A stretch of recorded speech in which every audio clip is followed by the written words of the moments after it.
E aí galera, estamos começando esse gameplay. Já faz tempo que eu não faço um gameplay, né? E eu fiquei sabendo, o que? Anteontem, que esse jogo ia sair, The Beginner's Guide. E esse jogo, ele é o do mesmo criador do The Star's Parable. Então eu falei, meu, eu tava afim de gravar um vídeo ou outro, por que não, né? E aí eu pensei, pô, já que eu gravei o The Star's Parable uns anos atrás, por que não gravar esse? Parece justo. Bom, vou começar a jogar aqui, vamos ver como é que é. Eu não sei de nada desse jogo. Eu não sei absolutamente nada. Eu vi uma print dele e não li review. Não sei se o jogo é bom, o jogo pode ser uma porcaria e eu não tô sabendo. Mas é isso, cara. Então vamos aí. Tô aqui querendo descobrir também.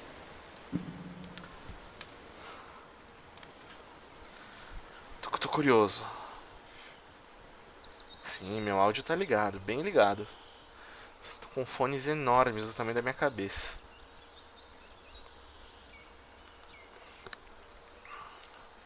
Hi there.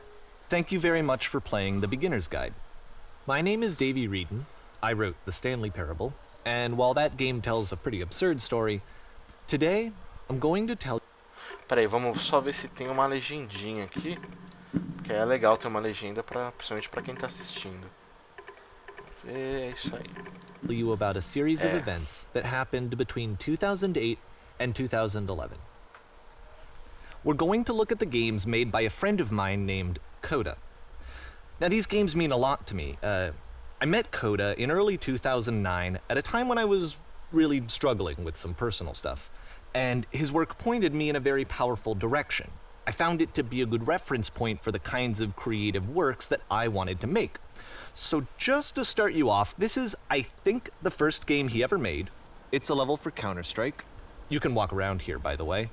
And mostly it's just Coda learning the basics of building a 3D environment. But what I like is that even though he starts from the simple aesthetic of a desert town, he then scatters these colorful abstract blobs and impossible floating crates around the level. And of course, it destroys the illusion that this actually is a desert town, and instead this level becomes a kind of calling card from its creator. It's like a reminder that this video game was constructed by a real person.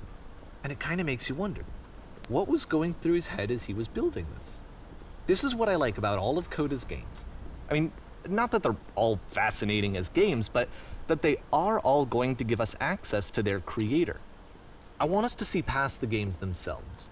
I want to get to know who this human being really is. And that's exactly what we're going to do here. So, it's 2008, Coda starts making these games, and he never releases any of them. He doesn't put them onto the internet, he just makes them and then immediately abandons them, and they sit on his computer forever. And I think he really understood this image of himself as a recluse. At one point, he jokingly renamed his computer's recycling bin to Important Games Folder. So, you know, this was just how he worked. He tended to crank them out one after the other without even really pausing to try to understand what he had just made, until suddenly one day, he just stopped. In 2011, that was it. He made his last game, and then he hasn't made another one since. And that's why I've taken this opportunity to gather all of his work together, is because I find his games powerful and interesting, and I'd like this collection to reach him, to maybe encourage him to start creating again. And if the people like you who play this also happen to find his work interesting, then I'm sure it'll just send that much stronger of a message of encouragement to Coda. So thanks for joining me on this. If you have a particular interpretation that I haven't mentioned here, or if you just need to get in touch, you can email me at daveywreden@gmail.com. Okay, that's about it for introduction. Let's take a look at Coda's first proper game. As each game is loading, I'll show you the date that it was completed. This first one was made in November 2008.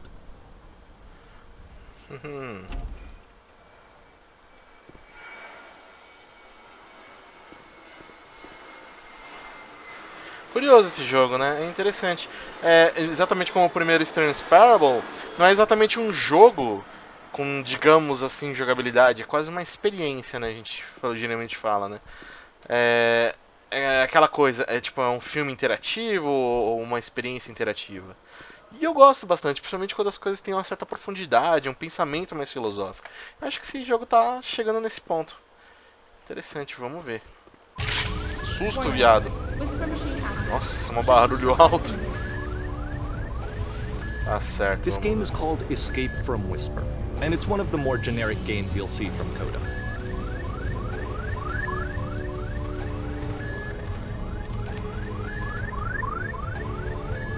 Huh. Security call breached. Hostile alien life forms inbound. It kinda looks like this game was abandoned mid-development. For instance, you have this gun, which you'd think would indicate that there are supposed to be monsters or enemies somewhere, but then clearly there are no enemies anywhere. You can't even reload the gun when you run out of bullets. Acabei de descobrir. But ultimately we don't really know. Maybe Coda thought that actually it was complete the way that it is. And I think that we should talk about his games for what they are, rather than for what they're not. Enemy force neutralized. Begin ship evacuation. Uou. Isso aqui tá uma merda. I love how you can see the bottom of the universe from this room. É, sei bem. Muito bom. Ai, ai.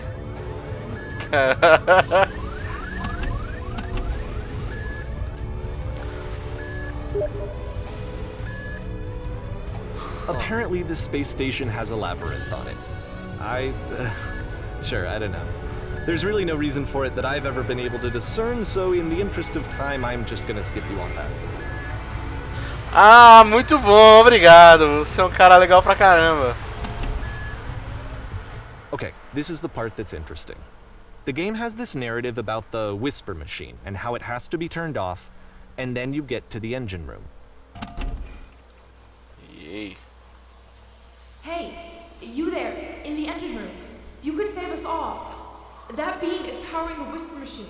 We could disrupt it by introducing a great enough heat signature. If your body could stop the beam. It's so much to ask, but for all of our lives, would you do it? Could you give yourself? Não tem muita opção, né? Claro que não. Let me pause here for a second. What you just experienced, stepping into the beam and then dying, is probably what Coda had initially intended when he was developing this level. But when he first compiles and plays it, something goes wrong. There's a bug somewhere. And this is what happens instead.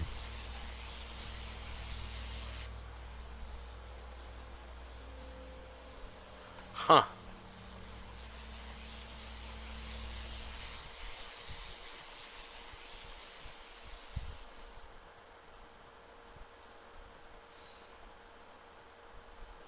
The beam causes you to start floating. And this is an important moment for him. Because yes, this is technically a glitch, but Coda identifies something human about it, like how small it makes you feel in the face of this larger chaotic system. Or this floating could be the afterlife, a peaceful place, juxtaposed against all of the hysteria that you've just had to traverse. I don't even know. I have no idea what he was thinking, but what's clear is that after making this, something lodges itself in his brain. He wants to do more of these really weird and experimental designs. So he stops work on this and moves on to a stream of tiny little games that go in all sorts of directions. Let's go ahead and take a look at the first game he made after leaving this one behind.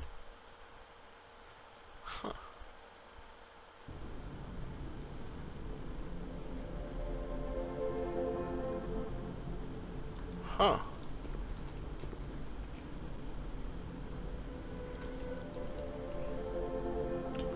Whoa! E aí?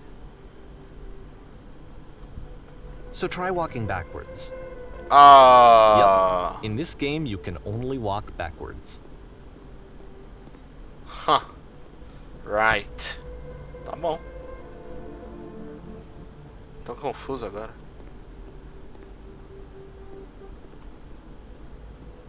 Oh. So it's a short and relatively minimalist experiment combining motion and narrative. It is less advanced than the previous game, but actually it seems to be more focused, more complete. Coda's trying to give it a unique voice rather than simply basing it on a pre-existing trope.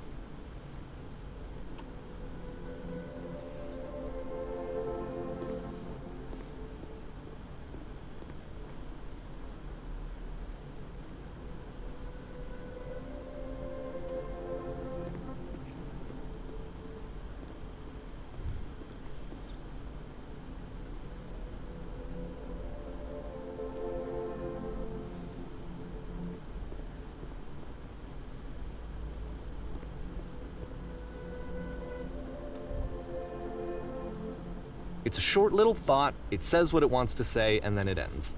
Didn't need anything more than that. Which to me is why it works, because it gets out quick. Okay, next one. Bonitinho, bonitinho. Ih, a cara da merda, hein? Oh boy. Eu não vim pra levar susto não, se me der susto eu vou dar tiro. Estou entrando no nada. What the fuck? Se der susto eu vou ficar tão puto. And that's it. Okay, the meaning of this game won't be clear just yet. Please be patient with me for a few more games and I promise you'll see what makes it interesting.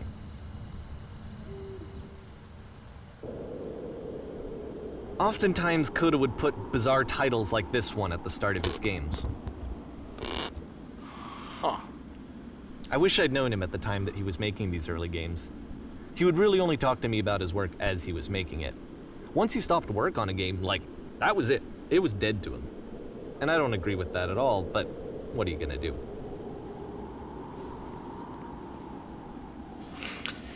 What? Isso aqui realmente não é muito realista. Claro, eu posso ir pra cá, não posso? Eu sei que eu não vou encontrar nada. Seria muito engraçado se eu encontrasse. I know it's tempting, but there's actually nothing over here. Sorry. Ah, muito bom, tá certo, você me convenceu. Não vou pra lá então. Tá bom. Clever, clever. Ai, caramba. Você tá dizendo que não tem nada, eu acredito. Ah, cara, é muito bom. Achei o máximo que ele realmente respondeu o que, que eu tava fazendo. Bonito, bonito. So far so good. Oh. Tá pesado. Oh boy. Once you've been slowed to an absolute crawl, the door at the top of the stairs opens. So why, if Coda's not showing these games to anyone, why bother opening the door at all? Well, to show you, I'm modifying the game here so that when you press enter, it'll bring you back up to full speed so you can enter the door for yourself. Tá bom, vamos lá, enter. Thank you. Huh. The fuck?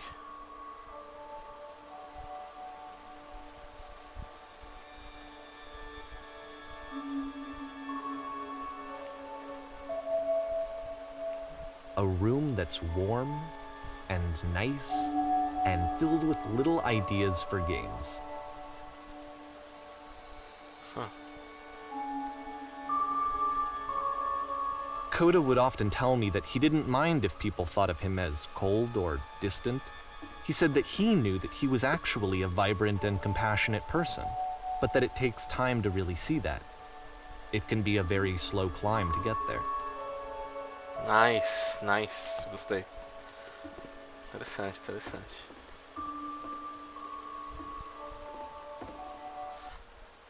Muito bom, muito bom. Nossa, gostei mesmo. Huh. Oh. Oh.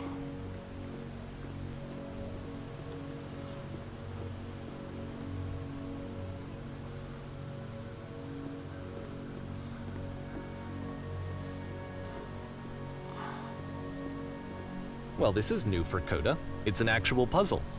Go ahead and see if you can solve it. Alright! Adoro puzzles, só que eu não consigo completar eles.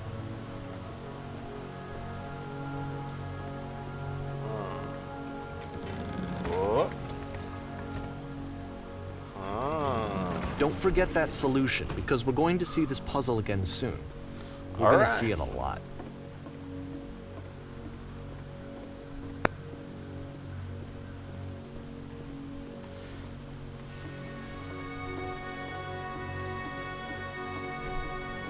So that seems to be it, right? You walk down a corridor, you solve a puzzle, you get to the end. Simple enough. All right, now I'm going to modify the game again so that when you press enter, it'll remove all of the walls from this room. Certo, vamos lá. Holy shit, caralho. What the fuck? How about that? There was more to it than we had any way of knowing. I actually find it funny that this game comes after the Stairs game, since they essentially convey the opposite idea. So, in the Stairs game, a dull exterior concealed a rich interior. And then, in this level, a dull interior hides this fantastic outer world. Either way, I think that the point is the same, is that most of the time you don't get to know what you're missing, or even that you're missing anything. That's not your role as a player. So if your role here is not to understand, then what is it?